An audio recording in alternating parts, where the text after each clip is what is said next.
Selamat pagi para audiens Ragi. Pada kesempatan kali ini, saya Leonardo Halim akan membawa renungan pagi dari Injil Yohanes 18 ayat 33 sampai 37.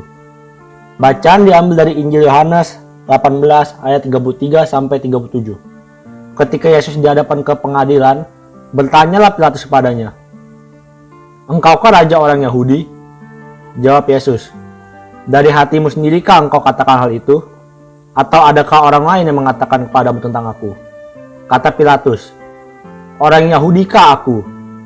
Bangsamu sendiri dan imam-imam kepala telah menyerahkan engkau kepadaku. Apakah yang telah engkau perbuat?" Jawab Yesus, "Kerajaanku bukan dari dunia ini.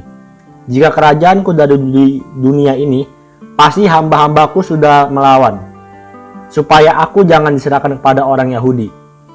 Akan tetapi kerajaanku bukan dari sini." Maka kata Pilatus kepadanya, "Jadi engkau adalah raja?"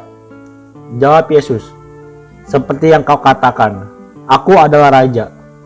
Untuk itulah aku datang ke dunia ini, yakni untuk memberi kesaksian tentang kebenaran. Setiap orang yang berasal dari kebenaran mendengarkan suaraku." Demikianlah Injil Tuhan, terpujilah Kristus.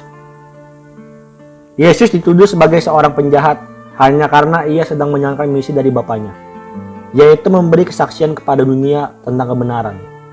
Perlakuan yang diterima Yesus justru semakin menunjukkan bahwa dunia yang sedang dihadapi dan dilayani oleh Yesus adalah dunia yang penuh dosa, tidak mengenal kebenaran.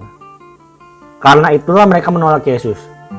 Tuduhan, caci maki, bahkan mahkota duri mengiringi perjalanan Yesus hingga naik ke kayu salib. Dan di atas kayu salib itulah Allah mempermuliakan Yesus. Misi Allah untuk menyelamatkan dunia yang berdosa ini telah digenapi melalui penderitaan Kristus. Ia sama sekali tidak melarikan diri, walau ia mampu melakukannya. Melainkan ia tekun menderita. Sebab bagi Yesus, kemuliaan kerajaan surga itulah miliknya.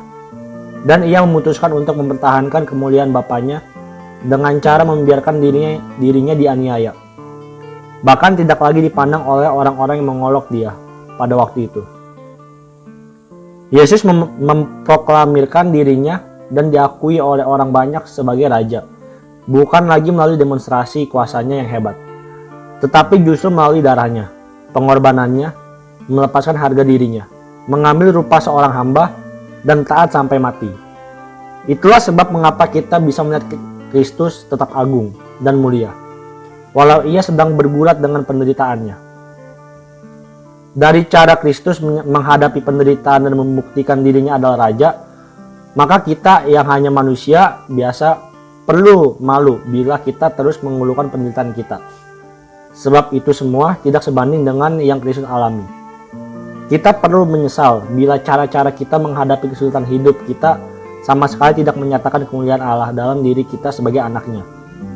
Sebab kita bukan berasal dari dunia ini, sehingga kemuliaan hidup yang kita kejar adalah kemuliaan di hadapan Bapa, bukan menurut ukuran dunia.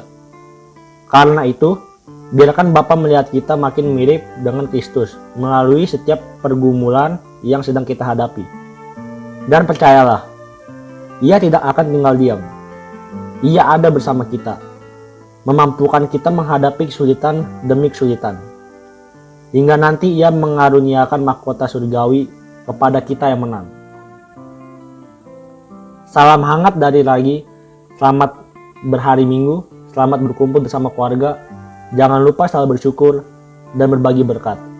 Tuhan memberkati. Amin.